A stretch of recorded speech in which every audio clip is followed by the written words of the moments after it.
de la forma más sencilla y la idea es la siguiente, miren. Cuando ustedes están, llega un paciente, ¿qué es lo primero que hacen? Examinan. Y después que examinan, ¿qué es lo primero que hacen? Voy a hacerle 3 coronas, 3 incrustaciones, una resina, profilaxis. Pero nadie, o muy pocas personas, empiezan por el principio.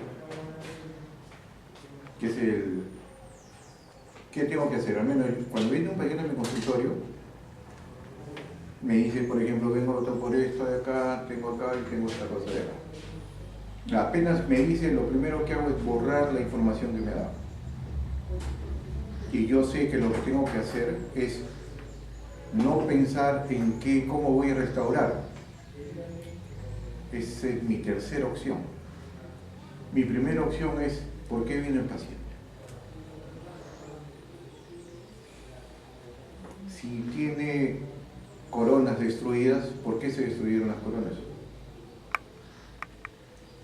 Yo sé, vamos a aprender que todo ocurre por algo, o sea, no es que masticó algo y se rompió, son los mínimos, por lo general es función. Y la función se deteriora solo cuando empieza por 2 cosas nada más, miren qué sencilla la ontología. O puede ser un prematuro, o es una interferencia, o puede ser los dos. Prematuro o interferencia. Cuando se presenta un prematuro o una interferencia, el organismo se defiende moviendo la mandíbula a otra posición. Es ahí donde se pierde la línea media. Y es ahí donde se sale de oclusión ideal a oclusión habitual. Como todos los pacientes vienen con habitual, en algún momento en nuestra vida hemos hecho interferencia o hemos hecho prematuro y la mandíbula se ha reacomodado. Si yo voy a hacer un tratamiento, tengo que pensar si esa posición mandibular nueva es la que está produciendo el desgaste, o las fracturas o las fisuras. Entonces se dan cuenta por qué me importa un pito ver qué voy a hacer. Voy a poner incrustación, voy a poner... Eso es lo que menos me importa. Lo que me importa es por qué voy a restaurar esa pieza. Tiene que ser más que esto que yo sé que pasa. Y lo vamos a ver hoy día con casos clínicos. ¿Ya? El término maloclusión tampoco lo definiría como algo específico, porque hay oclusiones buenas que también son adaptativas y también desgastan. Entonces, ¿cuál es la diferencia? Saber cuándo es función, cuándo es adaptativo y cuándo es patológico. Si tú a un fenómeno adaptativo lo restauras, matas al paciente, porque le estás quitando función. Hay desgastes que son necesarios. Dime. Disculpe, lo que dicen, por ejemplo, cuando el paciente tiene una parafunción, pero que es adaptativo para el paciente, Sí. Si tú lo restauras a su función... Si tú lo restauras solamente el desgaste, sin considerar por qué pasó, entonces se va a romper. Porque casualmente, por ejemplo, el caso más específico son los caninos, caninos desgastados. ¿Ya? Tú ves que están desgastados porque cuando hace la trayectoria de su oclusión, roza, y todo lo que roza en boca, desgasta, pero llega a ser guía. O sea, es adaptativo, porque en el trayecto de hacer la guía desgasta, pero llega a ser guía. Si tú curas ese desgaste y lo restauras, va a saltar la mandíbula. Porque se adaptó. La adaptación significó desgastar la superficie del esmalte para que pueda ser recorrido hasta función canina. Si tú lo restauras, se va a levantar la mandíbula, ¿ya? Entonces, ahí tú no puedes hacer eso. Entonces, ¿qué tienes que hacer ahí? ¿Por qué está haciendo esto? ¿Por qué? Eso se origina en un prematuro o una interferencia que te hace un engrama. ¿Qué es un engrama? Es un acondicionamiento muscular a hacer repetidas veces la misma función. ¿Con qué finalidad? Que sea fisiológico. Tú quieres restaurar esta pieza primero tienes que averiguar por qué está pasando eso. Rompes el prematuro, rompes la interferencia, rompes el engrama. Y cuando rompes el engrama, la fisiología se recupera. Entonces ella te va a hacer esto, mira. Y cuando hace esto, tú vas a poder restaurar tranquilamente la parte desgastada. Pero si tú solamente eres un dentista que ve algo desgastado, ve un hueco y lo tapas, sin saber por qué está pasando ese hueco, ahí viene el problema. Que es la mayoría. La mayoría solamente ve el hueco, lo parcha y ni siquiera sabe por qué lo está parchando. ¿Y qué pasa? Se rompe, le pone fierro y se rompe, porque la fuerza muscular es terrible. Y al final le echan el culpa material. Una de las conclusiones que debemos tener bien claro nosotros es lo siguiente. Miren, recuerden esto. Todo lo que pasa en boca es originado por un engrama, por lo general. Y ese engrama es originado por un prematuro o una interferencia. Y ese prematuro o esa interferencia hace que el músculo se contraiga. Para que el músculo se quede en contracción, solo tiene dos opciones. Uno, se quede en contracción sin capacidad de adaptación, o sea, el organismo no reacomoda la mandíbula. Y como se quede en contracción, las fibras musculares entran al ciclo de Krebs, porque son aeróbicas. El ácido pirúvico se degrada a ácido láctico para convertir el adenosin bifosfato en adenosin trifosfato y producir energía. El ácido láctico es irritante para la fibra muscular, se produce dolor muscular y el paciente está condicionado a dolor. ¿Por qué sigue el dolor perenne? Porque el organismo no tiene capacidad de adaptación. ¿Qué pasa si tiene capacidad de adaptación?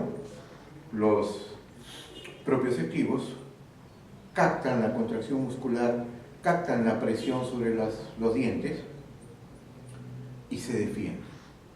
¿Cómo se defienden?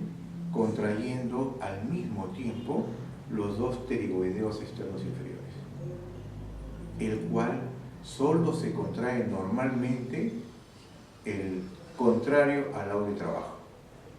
Por eso se llama contralateral.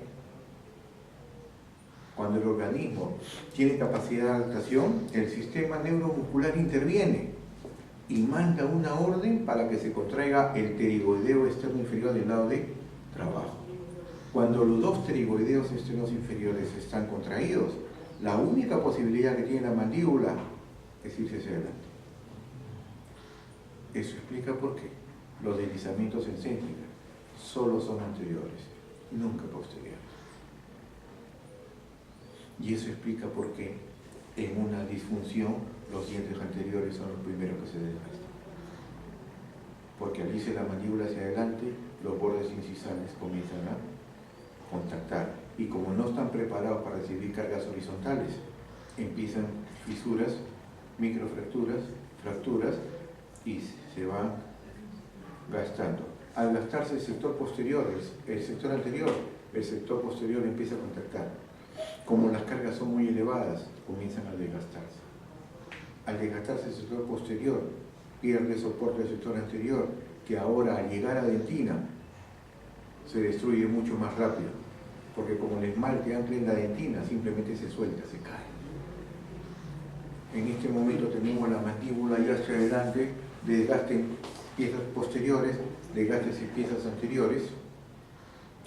Tenemos un plano cruzado en forma de S itálica y un desgaste anterior en forma de herradura. ¿Por qué el desgaste anterior en forma de herradura? Porque la mandíbula se mueve en péndulo. He resumido todo el curso. De verdad, es todo el curso. Y el curso significa que ustedes adquieran habilidades, no para que hagan estética, para que hagan rehabilitación, no me interesa eso, lo mínimo. Me interesa que ustedes diagnostiquen. El curso es para que ustedes aprendan a diagnosticar. Una vez que diagnostiquen, si nosotros 7 analizamos un caso, los 7 tenemos que diagnosticar lo mismo, porque el diagnóstico es único. ¿Cómo lo resolvemos? Cada uno tiene su estilo. Cada uno tiene su estilo. Pero las reglas del juego están escritas, ya están inventadas. Lo que pasa es que hay mucho desconocimiento. Pero como la gente no conoce, hace estupideces. Rehabilitaciones posteriores, hermosas, como el sector anterior desgastado. Eso va a fracasar. O empiezan rehabilitaciones complejas por el sector posterior. Eso va a fracasar. ¿Por qué? Todo lo vamos a estudiar. ¿Ya? Entonces, vamos a empezar con lo siguiente. Oclusión, para mí tiene 3 puntos que ustedes tienen que aprenderlo bien. Equilibra para que estabilices.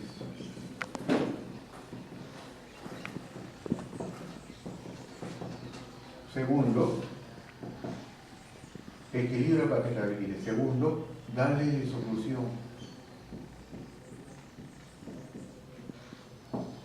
Solo con estabilizar no ganas nada. Tienes que darle solución también.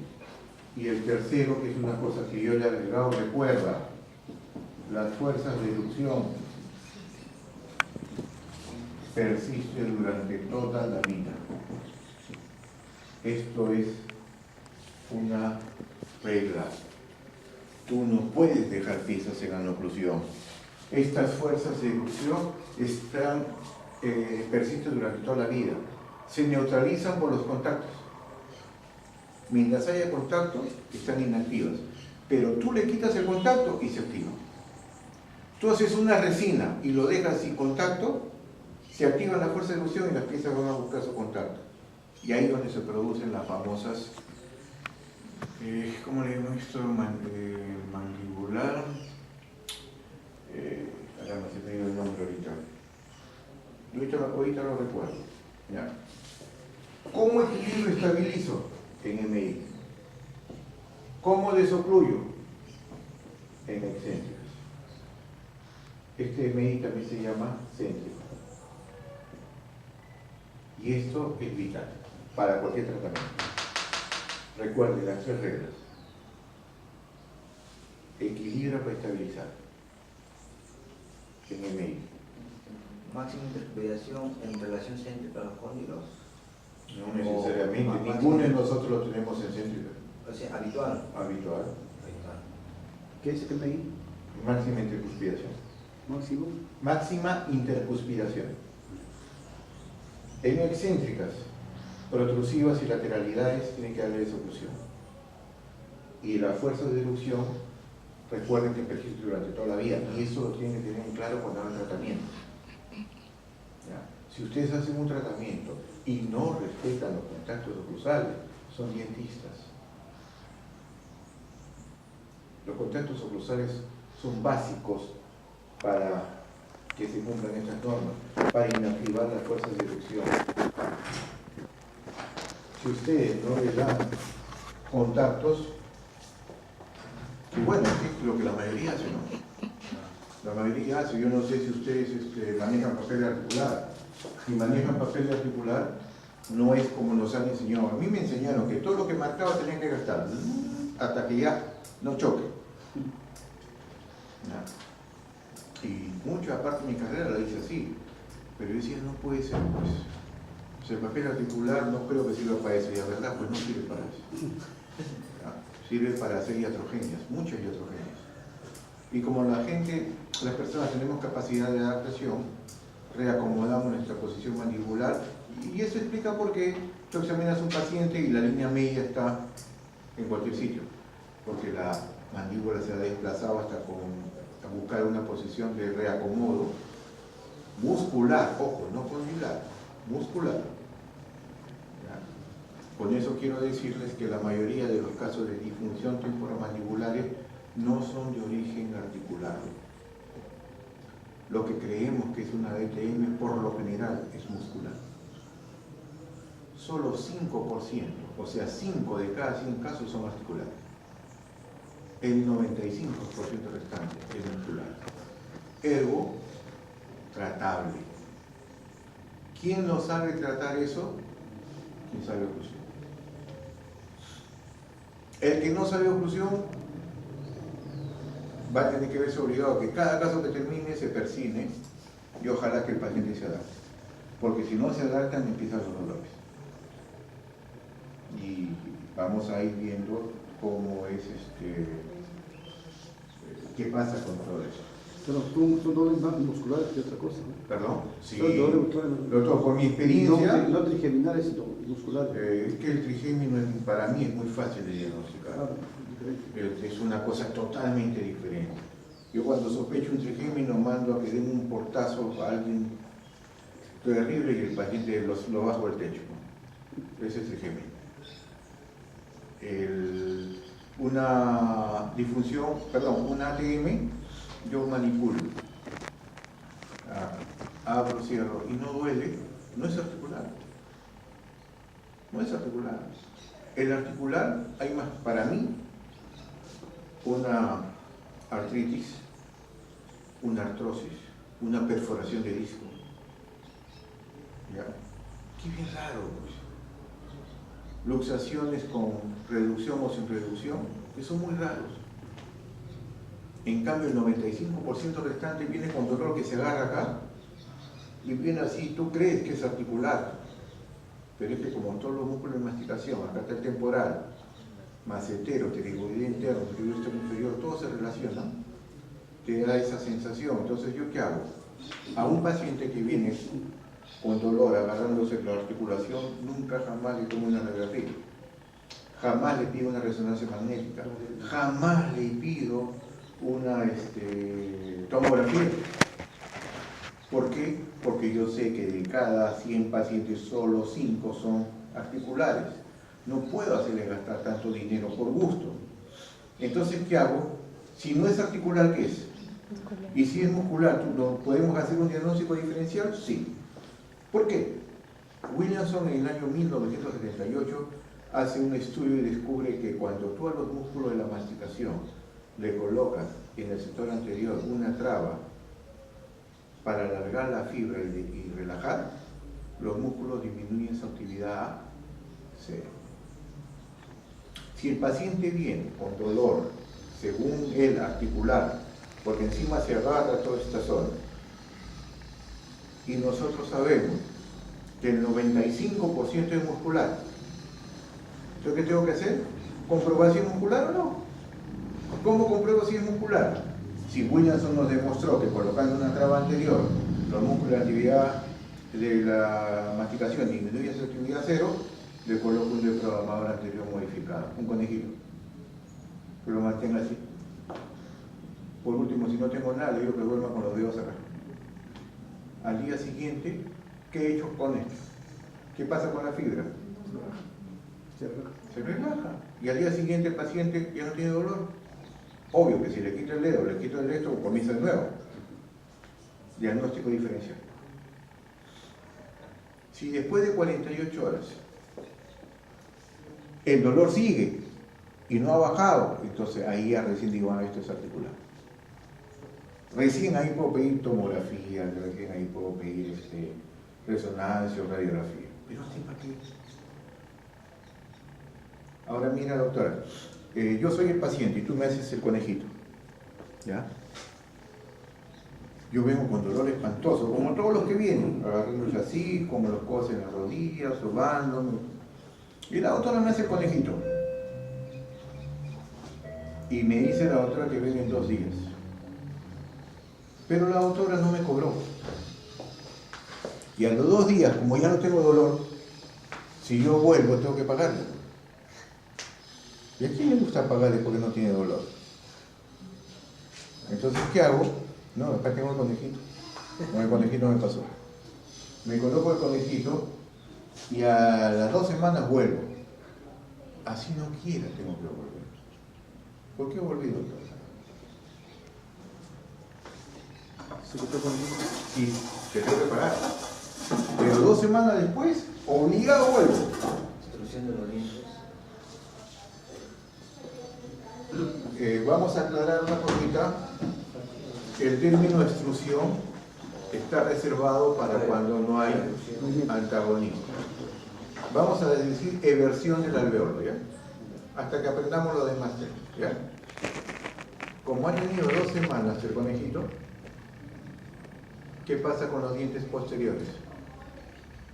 Dejaron de contactar, ¿te acuerdas? Y mira el punto 3 que dice. Acá. Fuerza de erupción. La fuerza de erupción persiste durante toda la vida. ¿Quién los inactiva? Los contactos. Y si le quitaste los contactos por el conejito, ¿qué van a pasar con los dientes? Que cuando él muerda, ahora ya está todo por no pagar. ¿Se das cuenta? Entonces miren, ¿cómo son detalles? Dime. ¿Se puede colocar una férula para que sea completa? Sí, doctora, pero una férula, ¿de qué te sirve? Si el paciente viene con dolor, tendrías que tomar impresión, por lo general viene con trismus. No le vas a poder tomar impresión. Y el paciente llega a tu consultorio con dolor y se va a ir con una toma de impresión superior, una toma de impresión inferior, arco facial. Hola, escuchen, yo hago mis placas neuromíos relajantes con impresión con modelo de silicona por adición, con articulado en arco facial, con registro en céntrica, como debe hacerse. Y si mi paciente va a usar la placa miorelajante solo en las noches, entonces le hago contactos céntricos inferiores, contracéntricos superiores. Si lo vas a usar todo el día, le hago los 2 contactos. Entonces, estas impresiones que toman una sola impresión y le mandan al técnico y es una placa plana, eso es nada. Eso no sirve, eso no tiene ninguna base académica como para hacer bien las cosas. ¿Ya? ¿Por qué lo haces el registro en céntrica, doctora? Porque si lo haces el registro en céntrica está buscando la posición más idónea del cóndilo dentro de la cavidad articular. Entonces cuando tú tomas un solo modelo y lo mandas al laboratorio y el técnico hace una galleta de cera y le da los puntos de contacto así encimita nomás, ¿en qué posición estás? Que ahora lo hacen con lámina de acetato y... Es que tampoco sirve eso, porque las láminas de acetato no son rígidas, y para esto necesitamos algo rígido. Yo tengo otra forma de hacer con lámina de acetato, pero encima le coloco acrílico. Si hay tiempo en alguno de los módulos les enseño a hacer eso, porque lo hago directo en boca. ¿Ya? Pero yo soy un convencido que se hace mucha dientistería, no odontología. La gente está, bueno, hablo en general, sin ninguna alusión personal, hablo en general, y no solo en el Perú, sino también en los demás países. Los dentistas están acostumbrados a que llegue el paciente, abren la boca y lo primero que hacen es ver cuántas caries, cuántos puentes, cuántas incrustaciones, cuántas profilaxis, cuántas amalgamas van a cambiar. Yo no, yo veo primero. Es más, yo he dicho que yo no soy dentista, yo soy estomatólogo. Yo veo todo en su conjunto. ¿Quieres que examine un diente? Y aquí hay que examinar también el conjunto del ligamento, en los músculos y el sistema neuromuscular. Viene un dolor muscular, tengo que examinar los dientes, el periodonto, o sea, todo está relacionado, no puedes analizar una sola cosa. Y se lo voy a demostrar con casos clínicos. Hoy y mañana vamos a hablar de todas las consideraciones oclusales. Olvídense de aquella oclusión rígida, radical que nos enseñaban en la universidad que no entendíamos casi nadie. Ahora con el advenimiento de la computadora, de los casos clínicos, la fotografía, podemos evidenciar y demostrar cosas. ¿Esto se entendió? Esta es la base. Oclusión es eso. Doctora, ¿tu nombre cuál es, doctora? Pamela. ¿Perdón? Pamela, mira. Esta es la base de la oclusión. Y lo que te has perdido es simplemente esto. La oclusión tiene 3 cosas. Equilibra para que estabilices. Dale desoclusión después. Y recuerda esto para tus casos clínicos. La fuerza de erupción persiste durante toda la vida. Se inactivan por los contactos oclusales. Quiere decir que tú a una pieza lo dejas sin contacto, se activa la fuerza de erupción y se desequilibra todo. Ya, ahora no me acuerdo, maldición, qué pasa cuando hay un desequilibrio ahí. Dios. Tengo que acordarme en algún momento. Bien, vamos a pasar ahora a los niños. Porque empezamos con formación y armonía cruzada. La gente me dice, doctor, ¿y por qué empiezan los niños de frente al adulto? Es que empezando por el niño, tú vas a saber cómo tratar al adulto. Y no hay cambios. Yo respeto mucho la secuencia biológica. Por eso que uso función de grupo en casos muy especiales. La naturaleza no te ha dado la función de grupo como una opción primaria, sino como una opción secundaria. Entonces, eso es lo que vamos a aprender. ¿Tu nombre, doctora? Kelly. Kelly. A ver, Kelly, Pamela. ¿Tú eres, doctor? Lucio. Lucio. Edwin. Edwin. Wilman. Paulo. No sé por qué siempre me acuerdo más del nombre de las mujeres. Voy a tener que repetir lo de ustedes mucho. Pues la mujer me acuerdo mucho, muy rápido. Bien. ¿El niño con cuántos dientes nace? Un bebé, ¿con cuántos dientes nace? Visible cero. Y dientes cero. Nace sin dientes. ¿Por qué nace sin dientes? Porque todavía no tiene el mecanismo de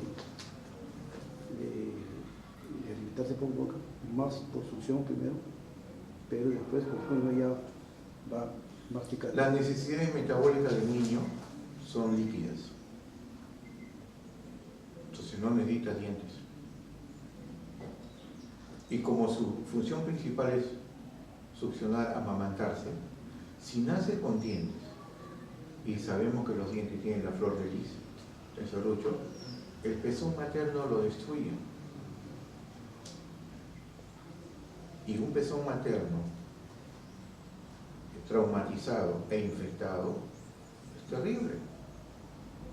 Yo he visto a mujeres que usan normalmente brasier talla 28, que tienen senos muy pequeños, tener mastitis del tamaño de una pelota de fútbol. Todo porque su bebé, cuando se amamantaban con los serruchitos, laceraban el pezón y se infectaba. Y en esos casos, para drenar, no se puede poner anestesia. Entonces, lo único que hacen es buscar el punto más fluctuante, riñonera abajo, le dicen a la paciente, mira el techo, y meten un bisturí, una tijera de Fargo, abren y no se imagina la cantidad de pus que cae en las riñoneras y se llena. Entonces, antes, ¿qué hacían? Sacaban los niños que nacían con dientecitos, para prevenir eso, les traían. Y simplemente colocaban un poquito de anestesia local y ¡ploc! Sacaban el dientecito. Para evitar eso. ¿Por qué con anestesia local y no con anestesia infiltrativa? Porque el niño tarda más o menos entre 24 y 48 horas de completar la formación de los filetes nerviosos superficiales. Eso es porque al niño que le van a hacer circuncisión, simplemente agarran y hazle eso a los 5 días, lo mata de dolor. Entonces todo tiene su explicación, todo tiene su relación. En ciencia de la salud todo está escrito.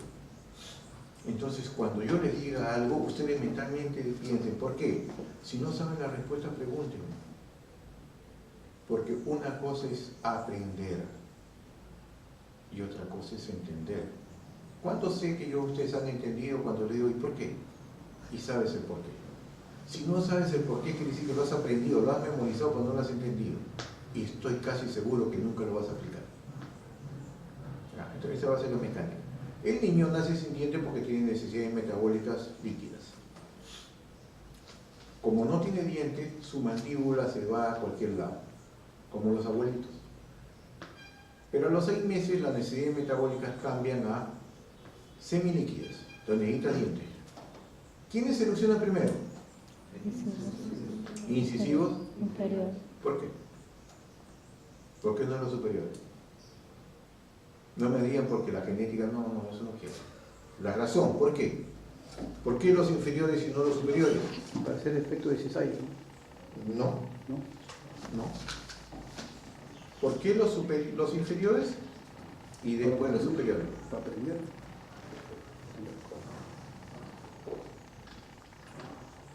para guiar al maxilar superior al crecimiento. No. Para esperar al superior y hacer el primer punto de acople. Si salir el superior va a erosionar. ¿Y cuándo se va a detener? Cuando choque el hueso de abajo. ¿No? Eso. Yo voy a contestar un ratito por lo menos. ¿Aló? ¿Aló?